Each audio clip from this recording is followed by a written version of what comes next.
Don't forget to subscribe and leave a comment on this video saying I subscribed. Let's get into it.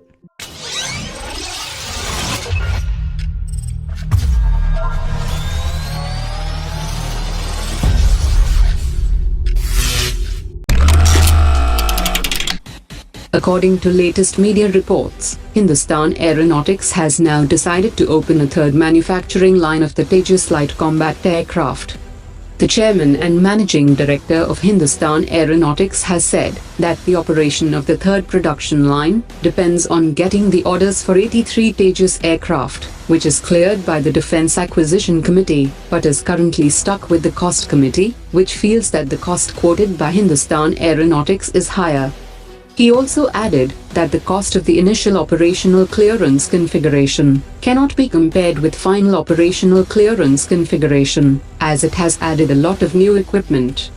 Hindustan Aeronautics is already spending 1,300 crore rupees to augment the production and make 16 fighters annually, and the third production line can help to achieve an annual production rate of 20 aircraft per year. According to latest reports, the Indian Defence Minister will hand over the first batch of the K-9 Vajra self-propelled howitzers to the Indian Army on the 9th of November.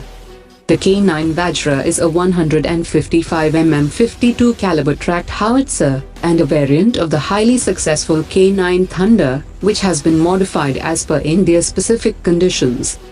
The system has 50% domestically made content, and the remaining critical parts of the system were imported from South Korea. Indian Armed Forces have successfully tested the homegrown lightweight bulletproof jackets developed by the Bhabha Atomic Research Center, and the new prototype is much lighter and will come much cheaper than what are being bought at present.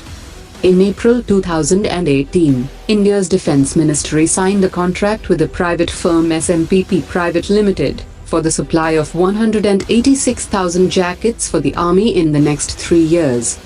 The contracted jackets are heavier than the new prototype, and with the successful test of the jacket, it is now being estimated that it would constitute at least 50% of the total requirement of the Indian Armed Forces. As the Defence Ministry prepares to submit the full details of the decision-making process on the Rafale deal to the Supreme Court, it has emerged that the Cabinet Committee on Security gave its stamp of approval to all the important decisions in the signing of the fighter jet contract. The Cabinet Committee on Security was not only kept informed, but its approval was also sought to move ahead. Larsen & Toubro has set a new benchmark in the history of Indian defence shipbuilding, as the company has launched the fourth offshore patrol vessel ahead of schedule. This is the fourth in the series of 7 offshore patrol vessels that are being designed and constructed by Larsen & Toubro for a contract from the Ministry of Defence awarded in March 2015.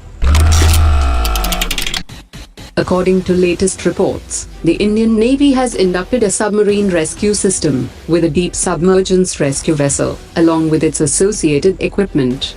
The vessel has the capability to rescue personnel from a distressed submarine up to a depth of 650 meters, and it is the latest in terms of technology and capabilities. The Indian Air Force Chief has said that the Indian Air Force needs to enhance mission capability of all platforms, and there is need for continuous orientation of human resource to absorb the induction of new technologies for a smooth transition of the Indian Air Force into a potent aerospace power. He also made a special mention on the need to maintain very high levels of vigil to ensure security of the air bases.